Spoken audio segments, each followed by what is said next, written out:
प्यारे साथियों नमस्कार। कैसे हैं आप सभी लोग? उम्मीद करता हूं बहुत अच्छे होंगे, शानदार होंगे, बढ़िया होंगे, थोड़े से नाराज भी होंगे। इसीलिए मैंने आज थोड़ी नमस्कार जो करी है थोड़ी सी वैसे करके करी है। अब समझ जाओ तुम लोग। और नाराजगी शायद इस बात से होगी कि भैया कल क्लास क्यों नहीं ली। तो मेरे प्यारे दोस्त, कल अर्जेंट एकदम अंतिम समय में मुझे कोई कहीं जाना था और मुझे पता तो सुबह से ही था कि मुझे जाना है, लेकिन याद नहीं रहा। और शाम को याद आया कि भाई साहब आज क्लास लगा रखी है, आज तो गुस्सा हो जाएंगे पक्का। आज मेरे यूपी पुलिस के सिर और छोटी बहन गुस्सा होंगे पक्का। और दिल में यह भी था कि कोई बात ना हो, अगले दिन आके मना लूंगा। तो इस वजह से थोड़ी सी आज नमस्ते वैसे करिए, झिझक झिझक के थोड़ी होवे ना भाई, जब जीभ सी लड़खड़ाव है, अटक अटक अटक के बोलते हैं, तो आप लोग उसी संदर्भ में समझिए। वैसे सभी को राधे राधे, जय श्री राम, जय श्री कृष्णा। सभी प्यारे दोस्त जल्दी से आ जाएंगे। और ये क्लास भी आज 5 मिनट देरी से शुरू हुई है। 5 क्या, मुझे लगता है 10 मिनट लेट हो गई है मेरे प्यारे गुड्डा। और इसका कारण यह है कि इससे जस्ट पहले अभी मैं राजस्थान पुलिस के बैच को अनाउंस कर रहा था, तो आरडब्ल्यू स्टेट एग्जाम पर मेरी एक क्लास चल रही थी। वो थोड़ी सी वीडियो ज्यादा लंबी खिंच गई, पर आप लोग परेशान मत होना। आप लोगों का मैं टाइम उतना ही आपको दूंगा। अगर मैं थोड़ा सा लेट हुआ है तो थोड़ा सा लेट तक आपकी क्लास ले लूंगा, तो आप लोग दिल पर ना लें, ठीक है ना। चलो चलते हैं, सेशन को प्रारंभ करते हैं और आज की क्लास में समझते हैं कि हम लोग क्या पढ़ने वाले हैं। तो हम लोग डाइस पढ़ने वाले हैं। डाइस का मतलब होता है पाशा। क्या बोलेंगे? पाशा। मेरे प्यारे गुड्डा, हम लोग पढ़ने वाले हैं डाइस, जिसका अर्थ होता है पाशा। मामा शकुनी का नाम आपने सुना होगा, है ना। मामा शकुनी का नाम आपने सुना होगा, जो पासों के लिए एकदम फेमस है ना। चलो अब ध्यान से सुनेंगे मेरे सभी प्यारे गुड्डा, ध्यान से। अब देखो, कमेंट मत करो, कमेंट को रोक दो, कमेंट को एकदम बंद कर दो। अब ध्यान से सुनना। मैं अगर डाइस की बात करता हूं तो डाइस होता है, आपने कभी सांप सीढ़ी का खेल खेला होगा, है ना। सभी बताएंगे क्या आपने कभी सांप सीढ़ी का खेल खेला है। तो आपको ना इस तरीके से एक डाइस नजर आता होगा, एक डाइस नजर आता होगा, सभी ने देखा होगा। तो सबसे पहला जो मैं आपको बता रहा हूं वो है कि डाइस में कुल 6 सतह होती। हम बोलेंगे there are 6 surfaces in any dice. एक सतह है, इसमें ऊपर वाली सतह होती है, ऊपर वाली सतह के अपोजिट एक सतह होती है जिसे नीचे वाली सतह कहते हैं। एक सतह आगे वाली सतह होती है, एक सतह पीछे वाली सतह होती है। इसके अलावा एक दाएं होती है और एक बाएं होती है। तो कुल मिलाकर क्या बोलेंगे भैया जी, पासे में कुल 6 सतह होती है। बात समझ में आ गई? तो इसका मतलब हुआ कि ये टोटल 6 सतह डाइस के अंदर हो गई। पर आप लोग मुझे ये बताओ कि आपने जब डाइस का क्वेश्चन कभी पेपर में देखा होगा, तो आप लोग मुझे सच सच बताना, जो आपने डाइस का क्वेश्चन पेपर में देखा है, तो मुझे आप लोग ये बताओ, क्या उस डाइस के क्वेश्चन में आप सभी प्यारे साथियों ने कभी भी इस तरीके का डाइस देखा है? नहीं देखा होगा। आप लोगों ने जो डाइस देखा होगा ना क्वेश्चन में, वो मैं बता देता हूं। आप लोगों ने इस तरीके का डाइस देखा होगा, जिसमें केवल और केवल आपको 3 सतह नजर आ रही होंगी। केवल और केवल 3 सतह नजर आ रही होंगी मेरे प्यारे शेर। तो क्या बोलेंगे? डाइस में 6 सतह होती हैं, लेकिन 6 नहीं दिखाई देती, हमें केवल 3 सतह दिखाई देती हैं। ओनली 3 सरफेसेस दिखाई देती हैं। अब सुनो ध्यान से मेरे प्यारे शेर, अब ध्यान से सुनना। मैं अब आपको बताऊंगा कि डाइस के क्या कुछ नियम हैं, क्या कुछ तरीका है। ये जितनी चीजें मैंने पढ़ाई इस स्लाइड पर देखो, सब समझ में आएगा, एक एक शब्द समझ में आएगा। समझ में ही ना आए तो मैं फिर पढ़ा क्यों रहा हूं, ये क्वेश्चन मैं अपने आप से जरूर पूछूंगा। तो जैसे कि मैंने आपको सबसे पहला स्टेप बताया मेरे शेर की, किसी भी पासे में कुल 6 सतह होती है।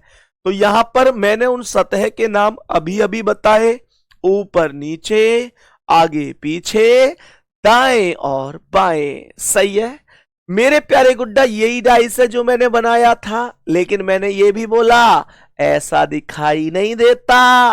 कैसा दिखता है? ऐसा दिखता है, ऐसा दिखता है। क्या ये बात हमें समझ में आ रही है? अब यहां से अगले स्टेप की ओर बढ़ते हैं। यहां तक ओके हो गया ना? अब सुनो, कमेंट मत करो तुम लोग। मैंने तुमको पहले दिन बताई कि अगर दिल से भाई मानते हो तो फिर भाई की बात भी माना, नहीं तो फिर कह दो कि हम पे कोई फर्क नहीं पड़ता, आप हमसे मत कहा। इस चीज को समझो, ठीक है ना? मैंने क्या बोला? यहां कह रहा है कि लेकिन परीक्षा में हमें केवल 3 सतह ही दिखती है। ये बात तो मैंने भी बताई। अब इस इंपॉर्टेंट पॉइंट को समझो। कह रहा है कि किसी भी सतह के विपरीत केवल एक सतह होती है। ये बहुत इंपॉर्टेंट पॉइंट है, ये वेरी वेरी इंपॉर्टेंट पॉइंट है। जबकि शेष बची हुई चारों सतह उसकी पड़ोसी सतह होती है। सवाल ने कहा किसी भी सतह के विपरीत केवल एक सतह होती है, जबकि शेष बची हुई चारों सतह उनकी पड़ोसी सतह होती हैं। मैं क्या कह रहा हूं? आओ पल भर के लिए हम इसे एक डाइस मान लेते हैं। पल भर के लिए हम इसे एक डाइस मान लेते हैं। मेरे प्यारे गुड्डा जी, ये जो ऊपर वाली सतह है, ये जो ऊपर वाली सतह है, इसकी अपोजिट कहां है? आप बोलोगे भैया ऊपर का अपोजिट तो नीचे होगा, ऊपर का अपोजिट तो नीचे होगा। मैंने कहा अच्छा, टोटल 6 सतह हैं मेरे वीर। अगर ऊपर का अपोजिट नीचे है तो बच कितनी सतह गई? आप कहेंगे 4 बच गई। 4 कौन कौन सी बच गई? ये चारों बच गई, ये चारों सतह बच गई। ये जो चारों सतह ना, ये सामने, इधर, इधर और इधर जो पीछे मेरे पास है, ये चारों सतह ऊपर वाली सतह की अपोजिट सतह होंगी या पड़ोसी होंगी? कमेंट करके बताओ, बोलो बोलो। मैंने तुमसे क्या कहा था कि एक सतह के विपरीत केवल एक सतह होती है ना? There is only one surface opposite to any surface. ऊपर के अपोजिट नीचे हो तो गई यार। तो ये जो 4 बची हैं ये अपोजिट नहीं हो सकती ऊपर वाली सतह की, ये पड़ोसी सतह होंगी। पड़ोसी सतह को निकटवर्ती सतह या नजदीकी सतह भी कहा जाता है। बात समझ में आ गई? बहुत सुंदर। अब सुनो जी, अगला मुद्दा क्या है? नेक्स्ट मुद्दे की ओर बढ़ते हैं कि नेक्स्ट मुद्दा क्या है, उसे समझने का प्रयत्न करते हैं। कह रहा है कोई भी अंक आदि किसी भी सतह पर दोहराया नहीं जाता है। कहने का मतलब क्या हुआ? कहने का मतलब हुआ कि मैं अगर यहां ये डाइस आपको दिखाऊं, ऊपर की सतह, नीचे की, इधर की, आगे की, पीछे की, मैं यहां पर अगर लिख दूं 4, मैं यहां पर 4 लिख दूं, तो मेरे प्यारे शेर टोटल 6 सतह, यहां मैंने 4 लिख दिया तो बच कितनी सतह गई? 5 सतह। अब जो 5 सतह बच रही हैं, आप ध्यान दो, उन 5 सतहों में से कोई भी सतह ऐसी नहीं होगी जिसमें 4 रिपीट हो जाए। मतलब 4 कहीं भी रिपीट नहीं हो सकता। बात बराबर समझ में आ रही है? अब सुनो आगे की कहानी। लास्ट पॉइंट जो है इस पे मैं स्टार लगाऊंगा। ये बहुत इंपॉर्टेंट पॉइंट है, very very very most important point है। ये कह रहा है कि पासे में कभी भी दो विपरीत सतह एक साथ दिखाई नहीं देती हैं और ना ही एक साथ छिपती हैं। Two opposite surfaces can never be seen together and can never be hidden together in any dice. पासे में कभी भी दो विपरीत सतह ना तो एक साथ छिपती हैं ना एक साथ दिखती हैं। मेरे कहने का मतलब समझो। आप मुझे ये बताओ मेरे वीर, ये वाली सतह दिख रही है ना इस डाइस की, दिख रही है ना? इसकी अपोजिट कहां है बताओ? इस सतह की अपोजिट सतह कहां है? आप कहोगे भैया इसके पीछे है। मैं कहूंगा पीछे वाली सतह देखना चाहते हो? देखो देखो जरा, अब क्या पहले वाली सतह दिख रही है? अब क्या पहले वाली सतह दिख रही है? आप कहेंगे नहीं भैया। मैं कहूंगा पहले वाली देखोगे, देख लो, अब अपोजिट नहीं दिख रही। अपोजिट देखोगे, देखो पहले वाली नहीं दिख रही। पहले वाली देखोगे, देखो। हाँ या ना? ये करके दिखाऊं, ये करके दिखाऊं, ये करके। कहने का मतलब आप लोग ऐसे समझो कि अगर मेरे हाथ की ये वाली सतह आपको दिखाई देगी तो बैक नहीं दिखाई देगा, पीछे की सतह नहीं दिखेगी। और मैं अगर पीछे की सतह को दिखाऊंगा तो ध्यान देना, मुझे ये रोटेट करना पड़ेगा और इधर साइड से जब पीछे वाली सतह आगे आ रही है तो इधर साइड से आगे वाली सतह पीछे जा रही है। और जिस समय पर पीछे वाली सतह आगे आ जाएगी ठीक उसी समय आगे वाली सतह पीछे चली जाएगी। और वही मुद्दा बनेगा कि दो विपरीत एक साथ दिखाई नहीं दे सकते, नहीं दे। बात समझ में आ गई? अब आगे बढ़ते मेरे प्यारे शेर। यहां तक मैं उम्मीद करूंगा कि आपको बहुत सुपर तरीके से समझ में आ गया होगा। अब आगे बढ़ते, ठीक है? प्रश्न पर आगे बढ़ते हैं और ध्यान से समझते हैं कि ये क्या है। मेरे प्यारे वीर, यहां पर लिखा है पासे के प्रकार। भाई जब हम एक डाइस पढ़ते हैं, मैं आपको विश्वास दिला रहा हूं, आपका भाई आपसे प्रॉमिस कर रहा है, डाइस खत्म होने के बाद ना किसी भी क्वेश्चन को आप बहुत जल्दी कर दोगे और एक भी क्वेश्चन चाहे एग्जाम में किसी भी लेवल का आ जाए आप गलत नहीं करोगे। ये आपसे वादा कर रहा हूं, चाहे किसी भी एग्जाम में बैठ जाना। मेरे प्यारे गुड्डा, अगर बात करते हैं टाइप ऑफ डाइस, अर्थात कोई पूछे how many types of dice, then we can say भैया ji there are only two type of dice. कौन कौन सी? सामान्य पासा और मानक पासा। सामान्य पासा और मानक पासा ये क्या है? इनमें कोई अंतर भी तो होता होगा।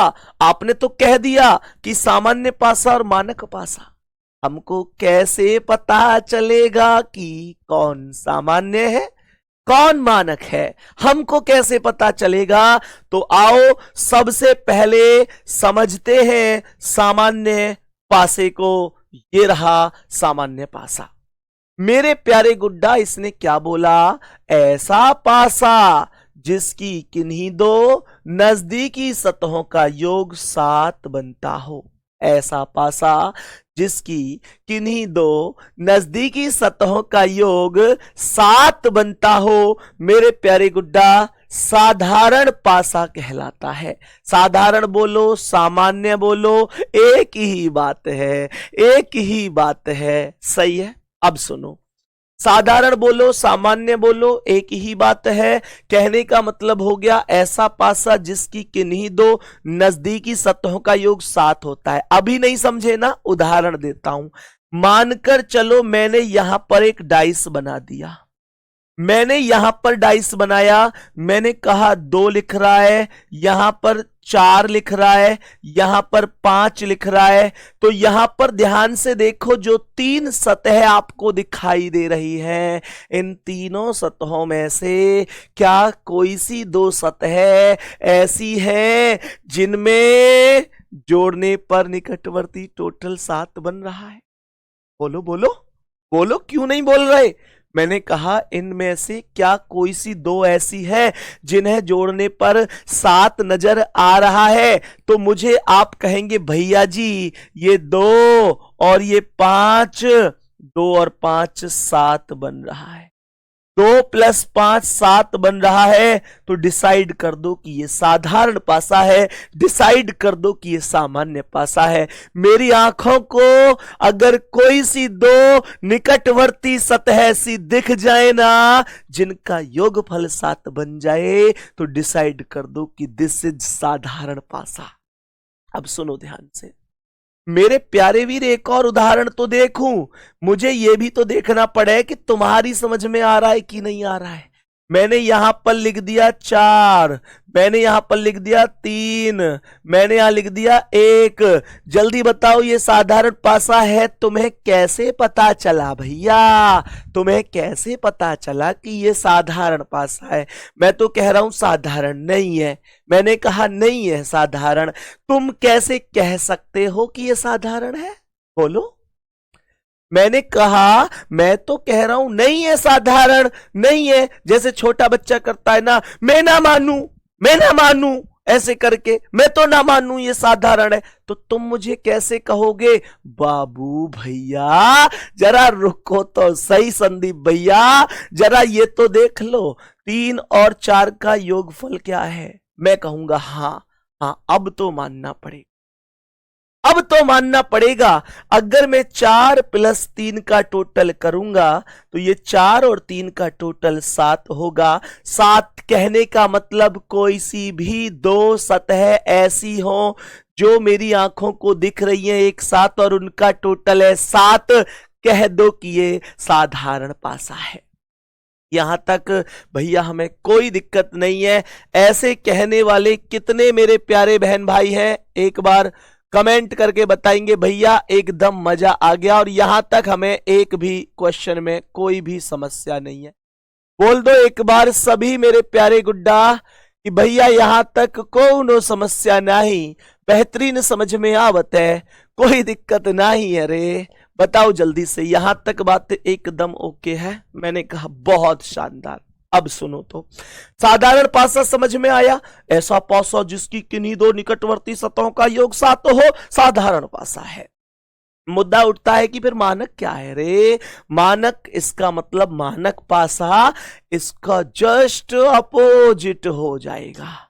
मानक पासा इसका जस्ट अपोजिट होगा। आओ पढ़ते हैं क्या है परिभाषा।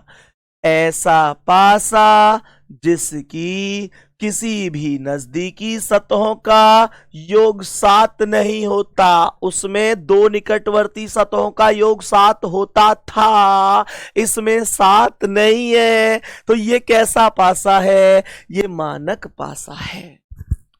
मेरे प्यारे बाबू बात समझ में आ रही है? क्या बोला? मैं अभी पूरी परिभाषा नहीं पढ़ रहा, मैं यहीं तक के मुद्दे पर चलता हूं।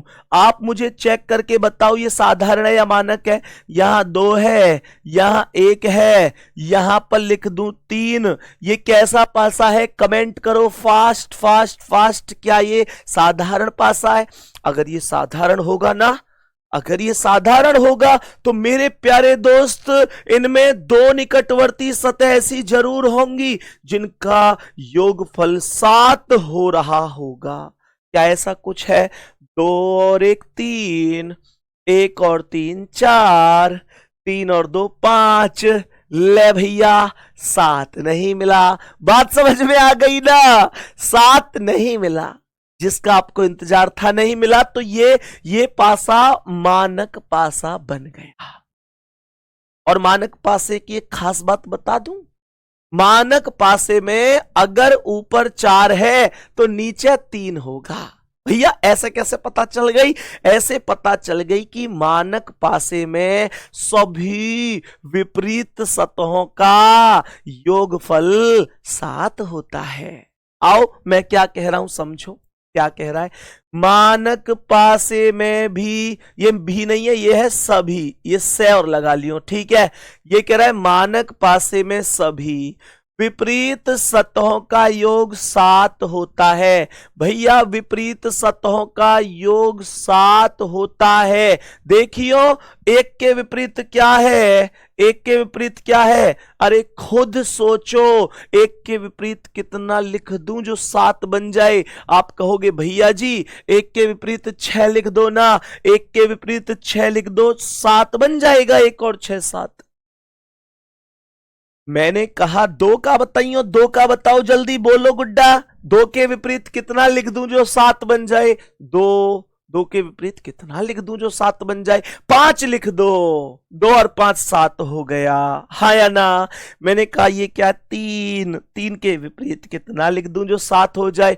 3 के विपरीत 4 लिख दो, 7 हो जाएगा। क्या ये बात हमें समझ में आ रही है? क्या ये बात हमें समझ में आ रही है मेरे प्यारे वीर? जब इतना कॉन्सेप्ट हम लोग यहां पर सीख चुके हैं तो मैं अब क्यों ना आप लोगों को कुछ डाइस दूं और आप चेक करना कि साधारण पासा कौन सा है और मानक पासा कौन सा है। क्योंकि बेटा पेपर में सवाल ऐसे भी तो बनेगा जब तुमसे एग्जामिनर यो पूछेगा कि बता मेरे शेर निम्नलिखित में से कौन सा पासो साधारण पासो है, और ऐसे भी पूछेगा कि बता दे निम्नलिखित में से कौन सा मानक पासो है। फिर तुम्हें कैसे पता पड़ेगी कि कौन सा पासो साधारण है, कौन सा पासो मानक है? पता पड़ेगी जैसे अभी अभी बताई है। दो निकटवर्ती सतहन को योग अगर 7 नजर आ जाए तो डिक्लेयर कर दइयो कि ये साधारण पासो है, और दो निकटवर्ती सतहन को योगफल 7 ना आवे तो डिक्लेयर कर दियो ये मानक पासो है। और मानक पासे में सभी विपरीत सतहन को योगफल कितना होए करे? 7 होए करे। बात समझ में आ गई?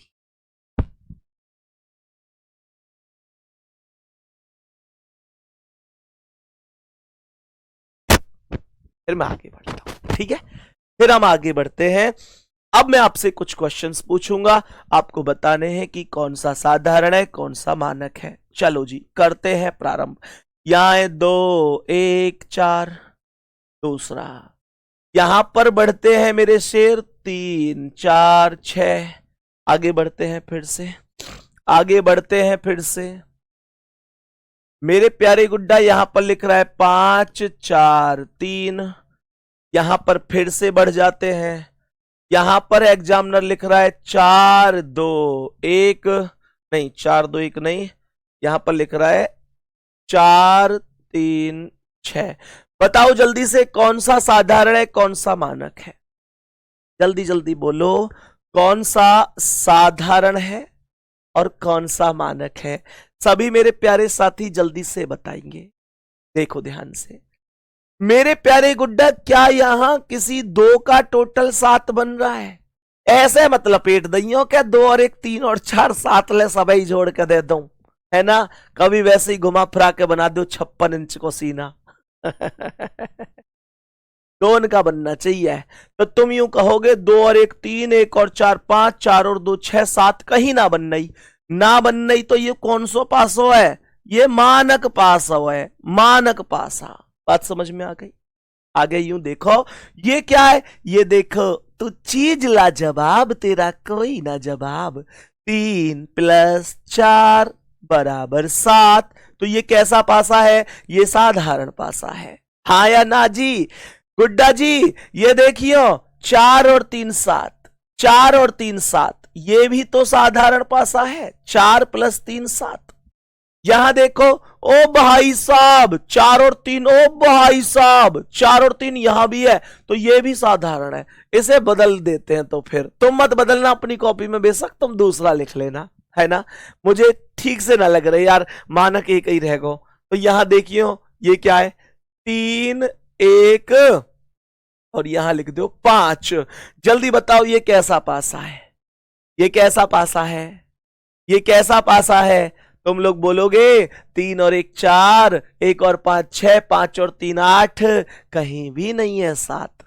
और कहीं भी 7 ना होने का मतलब क्या हो रहा है कि भैया ये मानक पासा है, ये मानक पासा है मेरे शेर। यहां तक कोई दिक्कत तो ना है? कही है, सब समझ में आ रहा है? बताओ जल्दी जल्दी बताओ, यहां तक एकदम ओके है? अब सुनो तो ध्यान से, नेक्स्ट स्टेप सुनो मेरे प्यारे गुड्डा। अगर मान के चलो डाइस ऐसे आ जाए, डाइस जैसे ऐसे आवे, इसे सोच समझ के बताइयो। नंबर ने तो तुम जोड़ जाड़ के देख लो, तुम्हें पता चल गई है कि दो नजदीक सतहन को योगफल अगर 7 है तो वो साधारण पासा है, और अगर ना है तो वो मानक पासा है। चलो या को आंसर बताओ। ये है, यहां लिख रही है ए, यहां लिख रही है बी, और यहां लिख रही है सी। ये साधारण है या मानक है? ईमानदारी से बताओ, जल्दी जल्दी जल्दी जल्दी बताओ, ये पासा कैसो है? साधारण है या मानक है? एक बार जल्दी जल्दी से बता दो। ये जो पासा है ये साधारण पासा है या मानक पासा है? ये साधारण पासा है या मानक पासा है? जल्दी से बताओ। तो कैसे करोगे यहां? तो टोटल कैसे कर पाओगे? बताओ, कोई टेक्निक, कोई दिमाग का प्रयोग तुमने करा हो तो बताओ, जल्दी जल्दी बताओ। कुछ तो तुमने सोची होगी, कुछ तो तुमने सोचा होगा। मेरे प्यारे शेर, तुमने क्या सोचा? बताओ जल्दी से। मानक पासा आंसर आ रहा है, मैक्सिमम मानक पासा आंसर है। बेटा तुम सगरे की करूंगा मैं, मोए मोए तुम तो सबकी मोए मोए करनी पड़ेगी। ये क्यों है? क्यों है ये ऐसे? क्यों करनी पड़ेगी? कारण बताते हैं। कारण ये है क्योंकि मुझे पता है तुम इतने तगड़े खिलाड़ी हो। तुमने क्या करी? क्या कोई बात ना है, कोई बात ना है भैया, कोडिंग डिकोडिंग ही तो पढ़ाए हो तुमने पिछला टॉपिक। हमें पता है ए 1 पे आवे, बी 2 पे और सी 3 पे। तो तुमने क्या करी होगी? ये ए 1 बी 2 और सी 3 ऐसे मान ली होगी और जोड़ के देख लियो होगा। मेरे शेर एक बार दिल भेजियो अपने अपने, अगर कहीं और ना दे रखो हो अपनो दिल तो बताइयो कितने लोगों ने ऐसे ऐसे करी। मैं जानू तुम्हें, मैं तुम्हें बहुत अच्छी तरीका से जानू। तुमने ऐसे करी, फिर तुमने कही 1 और 2 3, 2 3 5, 3 और 1 4। यार कहीं साथ ना बन रहा, चल यार माना कहीं कर दो ठीक है, मैंने तुम्हारी बात मान ली, तुमने ऐसे कर दी तो मैंने तुम्हारी बात मान ली। लेकिन यूं बताओ, अगर कल को क्वेश्चन ऐसा आ जाए कि यहां लिख दे स्टार, यहां लिख दे ट्राइंगल, यहां लिख दे हैज, अब कैसे करोगे तुम? 1 2 3 कैसे मानोगे? बताओ जल्दी जल्दी, अब कैसे मानोगे? अब तो रजिया गुंडन में फंस गई, अब कैसे मानोगे? ना तूने सिग्नल देखा ना मैंने सिग्नल देखा, एक्सीडेंट हो गया रब्बा रब्बा। यहां कैसे मानोगे? तुम नहीं मान पाओगे, तुम मान ही नहीं सकते। कारण हम बताएंगे। कारण ये है कि मेरे प्यारे शेर यहां प्लेस वैल्यू है ही ना। चलो ठीक है, 1-8% मान ली कि तुम यहां कुछ हिसाब किताब लगा लोगे, लेकिन कल को यहां लाल आ जाए, यहां हरा आ जाए, यहां नारंगी आ जाए, अब कैसे करोगे? और अब कैसे मानू? कैसे लाऊं मैं प्लेस वैल्यू? अब तो है ही ना रहे हो सवाल। अरे मेरे शेर या लैया, आज सुनो मेरी बात है बहुत ध्यान से, मेरी बात ध्यान से सुनो। ये जो एबीसी है ना, ये जो एबीसी है, गुड्डा तुम लोग ना यूं दिमाग के मत लगाए, तुम में इतना सो तो दिमाग है, वाह है, तुम कितना फालतू लगाओ कि ए है 1 मान लूंगा, बी है 2 मान लूंगा, सी है 3 मान लूंगा, बिना बात पता ना कहां ते सोचो इन लॉजिकल ने। हमेशा ध्यान रखियो, अगर नंबर आ रहे हैं, सुन लो ध्यान से, अगर नंबर आ रहे हैं तो जोड़ कर देख लो, जोड़ कर देखो। एक तो आंसर यूं कह रहा हो जी, इनको आ जाएगा ज्ञात नहीं कर सकते। ले मेरे शेर ने कले से ही काट दिया, बहुत बढ़िया। जा सवाल को आंसर ना आवे, बस एक ही बात बोले, ज्ञात नहीं कर सकते। मेरे शेर बहुत तगड़ी, कोई दिक्कत ही ना है। तो जैसे आदमी अगर है ना, तेरी कसम एग्जामिनर पेपर बनाना भूल जाएगा। अरे यार हमेशा ध्यान रखो, मैं तुमको क्या बता रहा हूं गुड्डा। अगर तुम्हारे पास अंक आए हुए हैं, जैसे ऊपर वाली लाइन में आए हुए थे, तुम्हारे पास अंक आए हुए हैं, हाँ भाई, तो मैं क्या कह रहा हूं, सुनो ध्यान से बात है। मैं ये कह रहा हूं, अगर तुम्हारे पास अंक आए हुए हैं तो मेरे प्यारे वीर आपको यह ध्यान रखना है कि अगर निकटवर्ती सतहों का योगफल 7 है तो साधारण है, नहीं है तो मानक है। अगर अंक के अलावा कभी अंग्रेजी वर्णमाला के अक्षर आ जाएं, कभी कोई चिन्ह आ जाए या कभी कोई कलर आ जाए, ऐसी स्थिति में ये सभी के सभी डाइस, हमेशा ध्यान रखना, साधारण पासे होते हैं। ऐसी स्थिति में ये सभी के सभी साधारण पा से होते हैं। इस बात को मैं उम्मीद करता हूं कि आप हमेशा और हमेशा ध्यान रखेंगे। बात समझ में आ गई यहां तक? अब सुनो तो ध्यान से मेरे प्यारे वीर, यहां तक उम्मीद है कि आपको सब चीजें बढ़िया तरीके से समझ में आ गई होंगी। अब कैसे होता है क्वेश्चन, ध्यान से समझेंगे। साधारण पासा कैसे होता है? मानक पासे में तो सब विपरीत सतहन को योगफल 7 हो करे, तो वहां में तो कोई दिक्कत ही ना है। दिक्कत आए करे साधारण पासे में। साधारण पासे कैसे सॉल्व करे करें, आओ सीखो। साधारण पासे को हल करने के नियम हैं कुछ। ये 3 नियम अगर तुम सीख गए, तुम डाइस के हर एक क्वेश्चन को जवाब दे दोगे, एक क्वेश्चन भी गलत ना करोगे। अब सुनो ध्यान से, वो कैसे है कमेंट रोक के पढ़ियो। यूं कह रो है साधारण पासे को हल करने के नियम है, तो मैंने कही 3 नियम है। निकटतम का नियम है एक, तो निकटतम का नियम, दूसरा है घूर्णन को नियम, रोटेशनल रूल, और एक है उभयनिष्ठ को नियम। इसे हम रूल ऑफ कॉमन कह में, इसमें डबल कॉमन हो करे। सुनो कैसे कैसे लगा में। तो सबसे पहले इसे पढ़ ले, सबसे पहले इसे पढ़ लेते हैं। पहले वाले है या को नाम है निकटतम को नियम। ये क्या है सुनो, ये देखो, ये है निकटतम का नियम। पहले परिभाषा देखे लें, तुम्हें परिभाषा रटनी ना है, कभी रटने से लग जाओ, तुम में बड़ी कमी है, रट ले करो सब है। अरे भाई कमेंट मत करो और कॉपी पर लिखने पर ध्यान मत दो। परिभाषा आवे लिखने लग जाए, लिखने पर ध्यान मत दो, रोक लो कॉपी पेन, समझ लो पहले समझ लो ध्यान से। सर साइड हो जाओ प्लीज, लिखना है। ले बेटा, या बिंदी अभी उतार लियो, यहाँ ले जल्दी उतार ले। आजा मेरे शेर, ले एक यहां ले, उतार बेटा मेरे शेर, ऐसे उतार दे, छाप दे एकदम। एक यहां ले आजा, आजा मेरे दोस्त, एक यहां ले मेरे वीर, मेरे शेर, आंधी मचा देंगे। धै बिंदी और धै बिंदी ले जा, एक यहां भी ले जा बेटा, लगा दे, जल्दी जल्दी छाप ले। अरे मैं बार बार कह रहा हूं, तुम्हें समझ में ना रही। मैं कह रहा हूं कि भाई तुम पहले इन चीजों को पढ़ने पर फोकस करो, तुम लोग समझो कि ये चीजें क्या है, ठीक है ना। अब सुनो सवाल क्या कह रहा है, परिभाषा क्या है, इसे पढ़ेंगे और समझेंगे।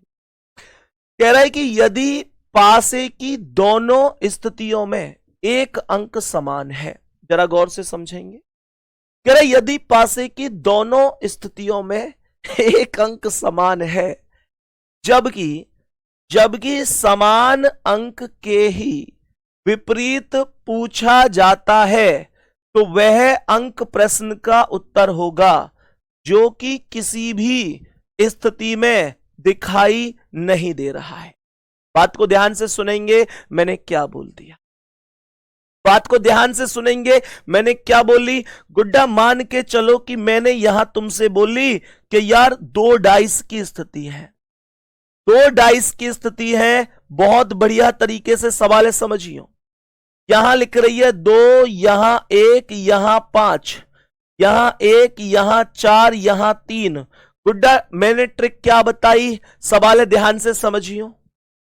मैंने तुमसे यह बताई, मैंने कही कि यदि पासे की दोनों स्थितियों में एक अंक समान है, कोई सा भी, ऐसा ना है कि एक का मतलब एक ही समान होना चाहिए।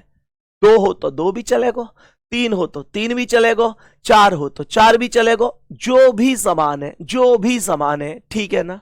तो मेरे प्यारे शेर ध्यान से सुनियो, ये है ना जैसे हमने 1 ले ली, तो ये कह रहा हूं कि कोई भी एक अंक समान है, जबकि समान अंक के ही विपरीत पूछा जाता है।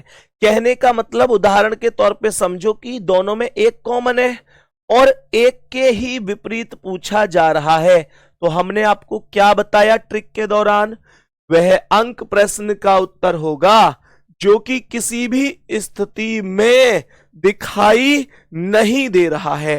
तो तुम्हें कौन नहीं दिखाई दे रहा इन दोनों स्थितियों में? ये 2 अलग अलग डाइस नहीं है, एक ही डाइस की अलग अलग स्थितियां हैं। मुझे जल्दी से बताएंगे, मुझे बताएंगे इन दोनों में कौन ऐसा है जो दिखाई नहीं दे रहा है। तो आप लोग कहेंगे भैया जी हमें कौन नहीं दिखाई दे रहा, हमें यहां पर 6 नहीं दिखाई दे रहा।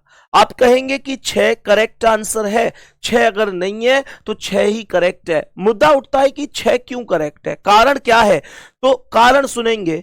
एक के विपरीत कौन कौन हो सकते थे? तो एक के विपरीत 1 हो सकता था, 2 हो सकता था, 3 हो सकता था, 4 हो सकता था, 5 हो सकता था, 6 हो सकता था। अब आपको याद होगा कि एक के विपरीत 1 तो इसलिए नहीं हो सकता क्योंकि नंबर कभी भी रिपीट नहीं होता। यार ऐसे थोड़ा ही नहीं करूंगा कि 1 भी ऊपर है और नीचे भी 1 है, ऐसे तो ना करूंगा। दूसरी बात, आज की ही क्लास में मैंने आपको एक बात बताई, जब उदाहरण करके बता रहा था कि ये सतह दिख रही है तो अपोजिट नहीं दिख रही, और अपोजिट दिख रही है तो ये नहीं दिख रही। जब मैंने आपसे कहा था two opposite surfaces can never be seen together and can never be hidden together in any dice, तब मैंने कहा पासे में कभी भी 2 विपरीत सतह एक साथ दिखाई नहीं देती। गुड्डा, यहां 1 के पास में 2 और 5 दिख रही हैं। हमारी आंखें खोलो और देखो, ये 1 के पास 2 और 5 दिखाई दे रही हैं। जब 2 और 5 1 के पास दिखाई दे रही हैं तो 2 और 5 कभी भी 1 की विपरीत हो ही नहीं सकती। तो 2 गलत है, 5 गलत है। मेरे प्यारे शेर, अब जैसे 1 के पास यहां 4 और 3 है, तो यहां 1 के पास 4 और 3 दिखाई दे रहा है। तो अगर 4 और 3 1 के पास दिखाई दे रहा है तो मेरे प्यारे शेर 4 और 3 कभी भी 1 का विपरीत नहीं हो सकता। तो सोचो, जब कुछ भी नहीं बचा तो केवल 6 ही तो बचा, 6 को ही हमने आंसर मान लिया। इसमें दिक्कत क्या है?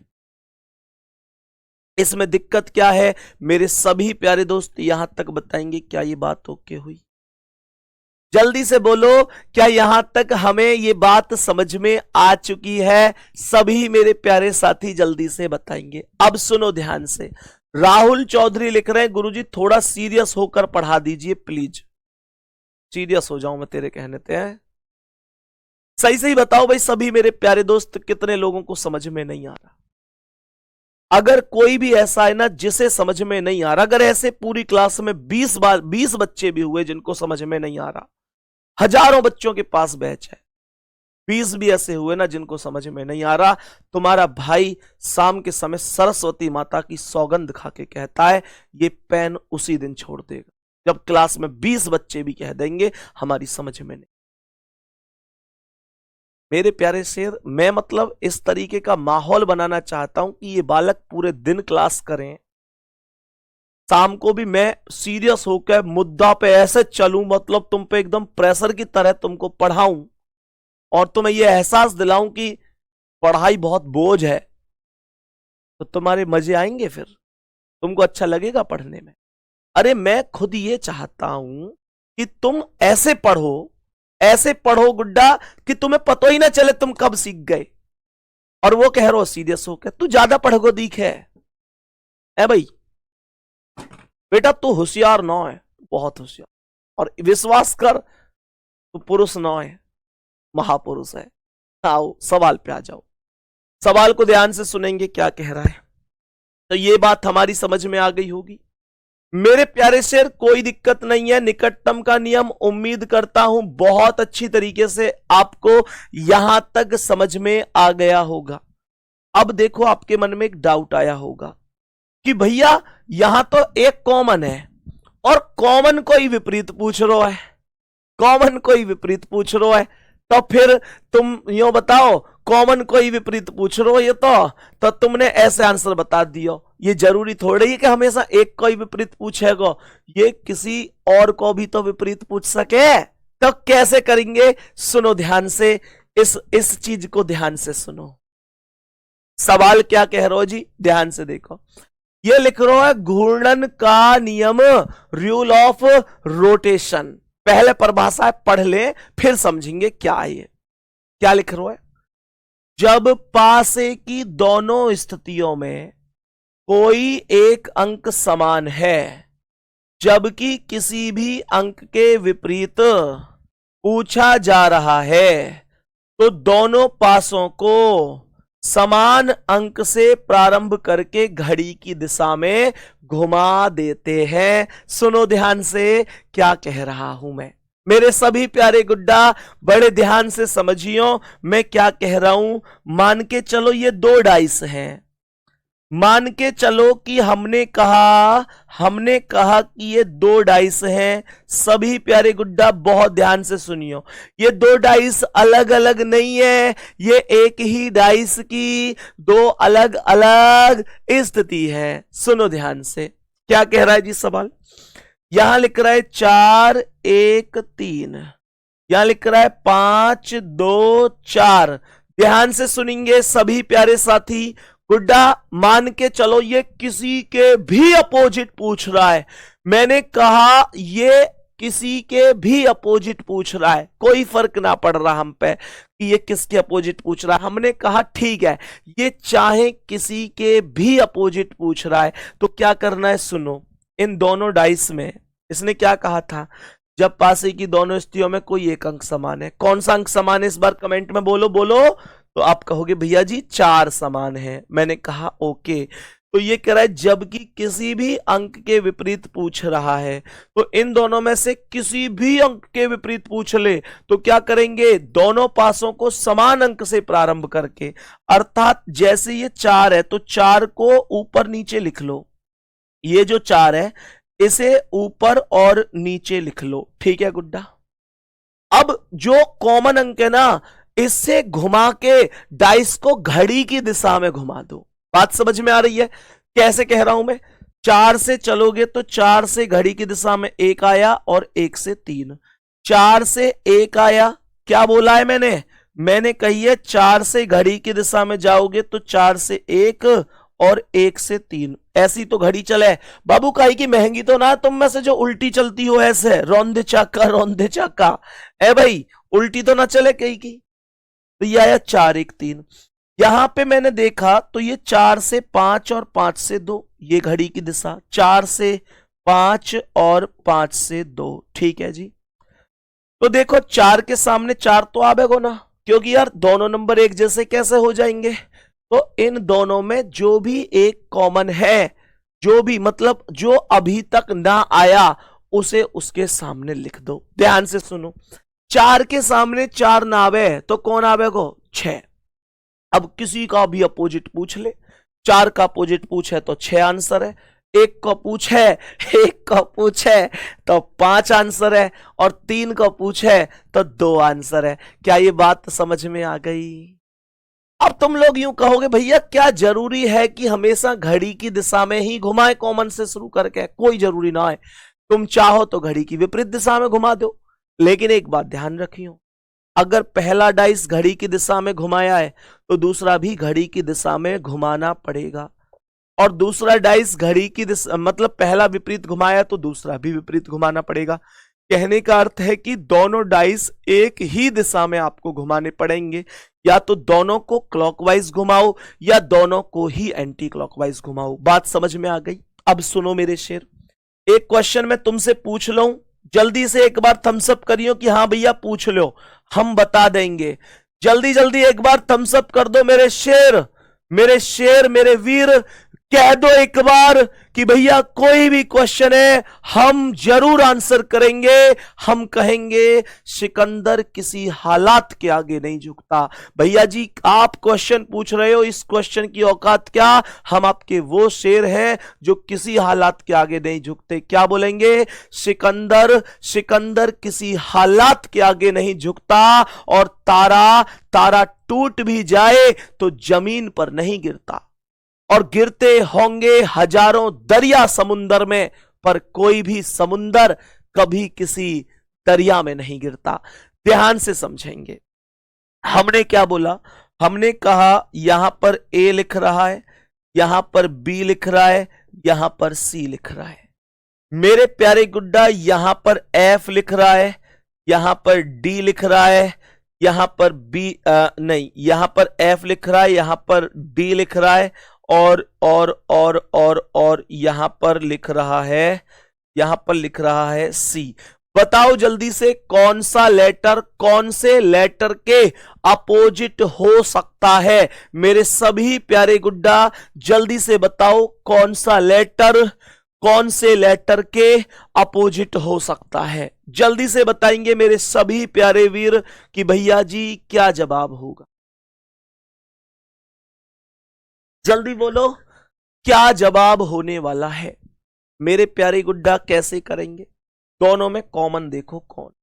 आप कहोगे भैया जी सी कॉमन है, मैं कहूंगा ठीक है, जो सी कॉमन है उसे ऊपर और नीचे नोट कर लो। कर लिया, कोई बड़ी बात तो ना करी मैंने कहा सी से घड़ी की दिशा में घुमाओ तो सी से ए आया और ए से बी आया, सी से घड़ी की दिशा में ए आया और ए से घड़ी की दिशा में बी आया। यहां सी से चलूंगा तो सी से एफ आएगा और एफ से डी आएगा, सी से घड़ी की दिशा में चलूंगा तो एफ आएगा और एफ से घड़ी की दिशा में डी आएगा। बात समझ में आ गई? अब हम जानते हैं कि सी के सामने सी नहीं होगा, सी के सामने सी नहीं होगा, वो होगा जो अभी तक नहीं आया अर्थात ई, जिसकी भी कमी है। तो सी का अपोजिट ई होगा, ए का अपोजिट एफ होगा, बी का अपोजिट डी होगा। बात समझ में आ रही है मेरे प्यारे शेर? यहां तक किसी को कोई भी दिक्कत तो नहीं है? मैं उम्मीद करता हूं यहां तक मेरे सभी प्यारे बहन भाई बहुत अच्छी तरीके से सब कुछ समझ गए होंगे, कोई भी दिक्कत किसी को नहीं होगी। बात समझ में यहां तक आ गई? ओके है।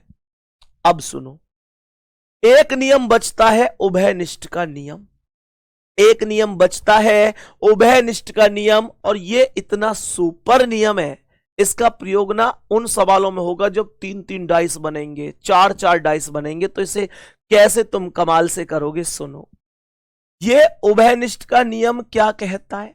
ये कह रहा है कि जब पासे की दोनों स्थितियों में कोई दो अंक समान है, जैसे यहां पर एक उदाहरण समझते हैं, यहां एक उदाहरण समझते हैं, यहां पर उदाहरण के तौर पर हमने कहा 4, 3, 5, हमने कहा 5, 3 और 6।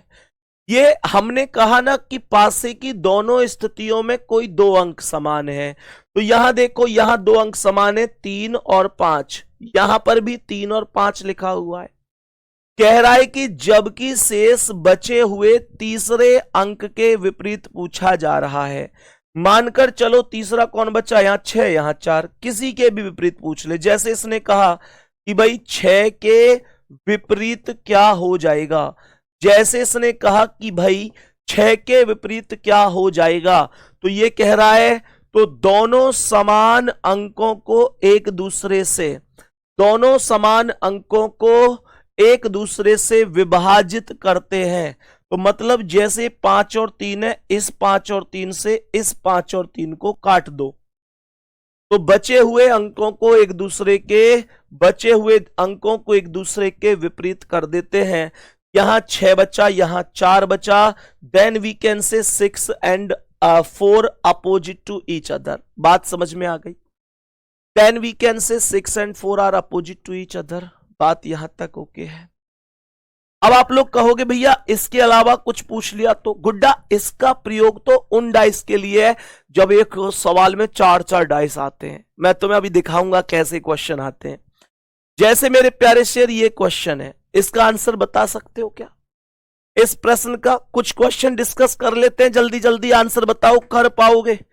जल्दी करो, इस क्वेश्चन का करेक्ट जवाब क्या हो सकता है?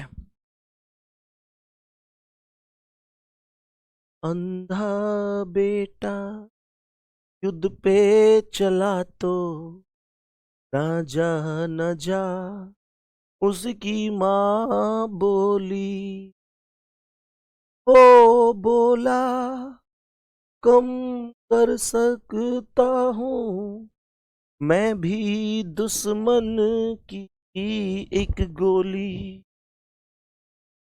जिक्र शहीदों का हो तो क्यों उनमें मेरा नाम न आए, देखो भी जवानों अपने खून पे ये इल्जाम न आए, माना कहे के मेरे बेटे वक्त पड़ा तो काम न आए।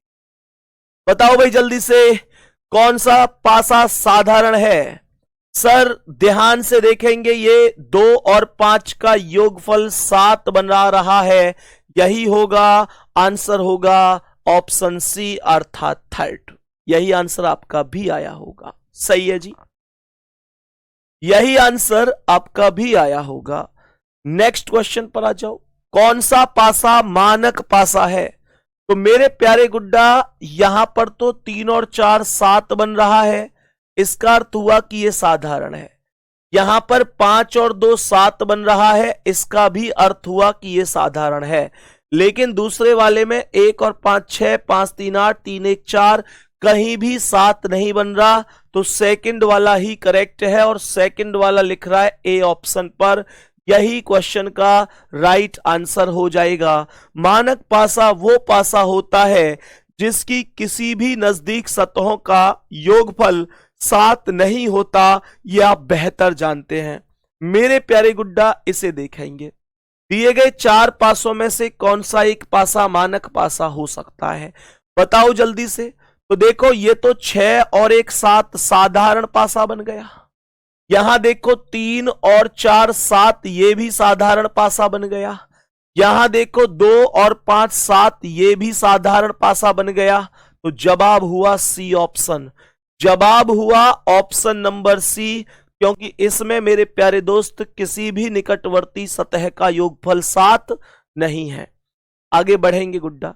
नेक्स्ट क्वेश्चन क्या कह रहा है, क्वेश्चन को समझेंगे। नेक्स्ट क्वेश्चन कह रहा है कि कौन सा एक पासा मानक पासा नहीं हो सकता?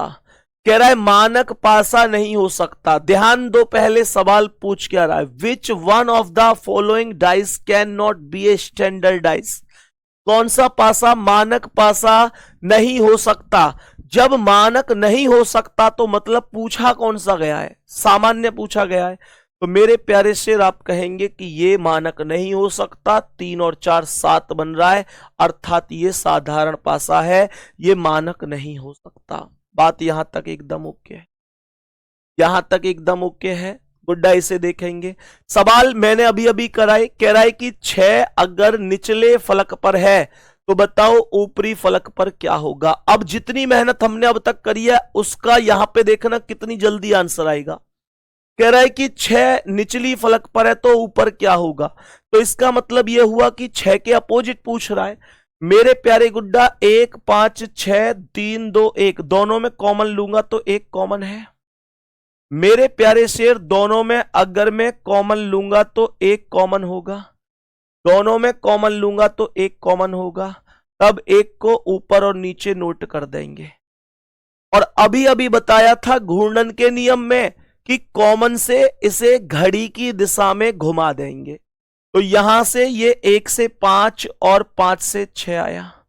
हमने कहा 1 से 5 और 5 से 6 आया।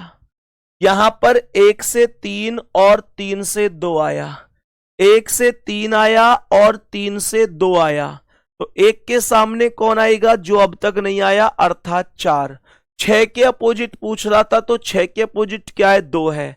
और मेरे प्यारे गुड्डा 6 के अपोजिट 2 का मतलब सी ऑप्शन ही करेक्ट आंसर हो जाएगा। सी ऑप्शन करेक्ट आंसर हो जाएगा। भैया समझ में आ रहे हैं, जो चीजें बताई हैं, जो नियम बताए उनके आधार पर ही तो कर रहे हैं। 3 वाले फलक के सामने बताओ, 3 के सामने या विपरीत एक ही बात है, बता दो कौन होगा 3 के सामने। मेरे प्यारे गुड्डा कैसे बोलोगे, 5 6 1 4 6 4 2 6, कॉमन कौन है, कॉमन कौन है, 6। 6 कॉमन है तो 6 को रख दो ऊपर और नीचे। यहां क्लॉकवाइज घुमाओ, 6 से 1 और 1 से 5, 6 से 1 और 1 से 5। यहां 6 से घुमाओ 4 और 4 से 2, 6 से 4 और 4 से 2। तो 6 के सामने आ गया 3 और आपसे 3 का विपरीत पूछा था, आंसर आप बोलेंगे क्या होगा, 6। क्या कोई दिक्कत है, क्या यहां तक कोई दिक्कत है? मेरे प्यारे गुड्डा इसका आंसर बताओ। सवाल कह रहा है 3 सबसे ऊपर होगी तो सबसे नीचे कौन है, मतलब 3 का अपोजिट। जल्दी जल्दी बताओ, देख रहे हैं कितनी स्पीड से आंसर आएंगे आपके। 3 के विपरीत पूछ रहा है, तो मेरे प्यारे शेर यहां पर आप लोग लगाएंगे कौन सा नियम, उभयनिष्ठ का नियम लग रहा है बहुत आसानी से, जिसमें डबल कॉमन ट्रिक होती है। जैसे 3 के विपरीत पूछ रहा है, यहां पर 3 के पास 6 और 4 मौजूद है और यहां पर भी 6 और 4 मौजूद है। अभी अभी ट्रिक क्या बताई थी कि जब जब 2 कॉमन होते हैं तो दोनों कॉमन आपस में एक दूसरे से कट जाते हैं। आज ही बताया था गुड्डा। तो यहां 6 4 से 6 4 को कर दो खत्म, यहां 3 बचा, यहां 1 बचा, यही दोनों एक दूसरे के अपोजिट हो जाएंगे, यही एक दूसरे के अपोजिट हो जाएंगे। यहां पर बताएंगे, सवाल यहां पर कह रहा है कि 4 के विपरीत क्या होगा। ऐसे क्वेश्चन को बड़े ध्यान से सुनेंगे मेरे प्यारे गुड्डा। 4 के विपरीत देखो, इसमें ना 2 3 4 1 5 6। एक लॉजिक ये भी होता है कि ना कई बार कॉमन ही नहीं मिलता, जैसे इस क्वेश्चन में हुआ है। इस क्वेश्चन में कॉमन अंक ही नहीं है, कॉमन मौजूद ही नहीं है। तो आप क्या करोगे? तो मेरे प्यारे गुड्डा, अगर आप यहां पर देखोगे ना, तो जो 6 सतह से 1 तक बोले तो 4 के विपरीत पूछ रहा है, तो 4 के विपरीत खुद 4 नहीं हो सकता, 3 नहीं हो सकता, 2 नहीं हो सकता। तो 4 के विपरीत 1 5 या 6 में से कोई भी हो सकता है, ये नहीं कह सकता कि कौन होगा। सी ऑप्शन करेक्ट होगा, 1 5 या 6 में से कोई भी हो सकता है। देखो 4 के विपरीत खुद 4 नहीं हो सकता, 2 और 3 4 के पास दिख रहे हैं, हम जानते हैं अपोजिट कभी पास नहीं दिखता, तो ये भी नहीं होगा। ठीक है मेरे प्यारे गुड्डा, ये आज की क्लास थी। उम्मीद करता हूं बहुत अच्छी तरीके से आपको समझ में आई होगी। तो आज की क्लास को यहां पर कर देते हैं ओवर, यहां पर कर देते हैं समाप्त। मैं उम्मीद करता हूं आपको बहुत अच्छी तरीके से यहां तक क्लास एकदम सॉलिड समझ में आई होगी, किसी भी साथी को कोई दिक्कत नहीं होगी और बढ़िया तरीके से चीजें समझ में आ रही होंगी। मेरे प्यारे गुड्डा, बस एक बात आपसे कहनी है, देखो कि अगर अपने आप को लेकर चल दिए हैं सिलेक्शन की ओर कि भाई सिलेक्शन होना ही चाहिए, तो मेरे प्यारे दोस्त मेहनत भी उसी हिसाब से कर। मैं माइंड में सोच तो लूं कि यार मुझे उसके जैसा बनना है, लेकिन उसने उसके जैसा बनने के लिए कितनी मेहनत की थी, मैं क्या उतनी मेहनत कर पा रहा हूं, वो भी तो मुझे पता होना चाहिए। तो मैं आपसे बस एक चीज कह रहा हूं, आपने सपने देख लिए, अब सपनों को हकीकत में भी आपको बदलना है। जिस दिन आप तैयारी करने लगे हो ना, पड़ोसियों को यह बात पता चली कि यार ये तैयारी करने लग गया, मैं आपको सच बता रहा हूं, पूरी दुनिया, पूरे पड़ोसी, पूरे समाज के लोग, ऐसे ऐसे लोग जिनको देखकर आप कभी ये कह ही नहीं सकते कि ये मेरा गैर हो सकता है या इसके मन में मेरे प्रति ऐसे विचार आ सकते हैं। मैं सही बात बता रहा हूं, इस दुनिया में कोई किसी का नहीं है। मैं तुमको हकीकत बता रहा हूं, कोई नहीं चाहता कि तुम सफल हो जाओ, और तुमको सफल होना है। अपने सफल होने के लिए सफल नहीं, लेकिन उन लोगों को गलत साबित करने के लिए मेरे शेर तुमको सफल होना है। और इस पूरे संग्राम में, इस पूरे युद्ध में, इस पूरी पढ़ाई में, आज से लेकर सिलेक्शन तक, उस पल तक आपका भाई आपके साथ है, आपका भाई आपके साथ रहेगा मेरे प्यारे दोस्त। जब तक मेरे प्यारे दोस्त मैं आप लोगों के लिए मेहनत करूंगा, जब तक आपको मेरी जरूरत होगी। आप मुझे बस ये बताइए कि भैया ये टॉपिक ऐसे पढ़ाइए, ये टॉपिक कमजोर है, मैं आपके साथ हूं मेरे प्यारे दोस्त। लेकिन मेरे अकेले साथ रहने से कुछ होने वाला नहीं है, आपको भी मेरे साथ मेहनत करनी पड़ेगी। एक बार प्रॉमिस करेंगे भैया जी, हम साथ हैं, मेहनत करेंगे, बढ़िया तरीके से बताएंगे सभी प्यारे दोस्त की कोई दिक्कत नहीं है। रीजनिंग सब्जेक्ट आपके सिलेक्शन में बाधा नहीं बनने दूंगा, ये मैं प्रॉमिस करता हूं आप लोगों से, एकदम डंके की चोट पे कह रहा हूं। रीजनिंग में आपका बेहतरीन बहुत बेहतरीन स्कोर होगा। तो मेहनत करते रहो। जाते जाते कह रहा हूं, जी नहीं सकता तो जीने की तमन्ना छोड़ दे, बहते बहते जो ठहर जाए वो दरिया छोड़ दे। और मेरे दोस्त अगर ये किताबें उठा ही ली हैं तो झूठा साबित करना है उन दोस्तों को, उन साथियों को जो जो कहते हैं कि तू सफल नहीं हो सकता। उनको सफल होकर दिखाना है, उनको कामयाब होकर दिखाना है। मिलते हैं अगली क्लास में, तब तक के लिए जय हिंद, जय भारत, बाय बाय।